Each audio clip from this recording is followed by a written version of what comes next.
classe, evento primo assoluti ottavi di gruppo, terzi di classe.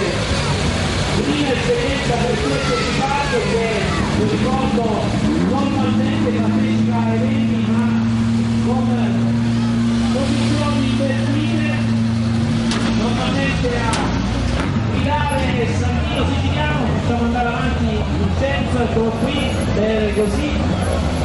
Volta. Abbiamo avuto tantissimi problemi, la prima praticamente siamo rimasti completamente senza freni, la seconda la stessa cosa, al terza abbiamo rotto il semiasse, alla quarta che stavamo tutti sistemato abbiamo fatto il trasferimento.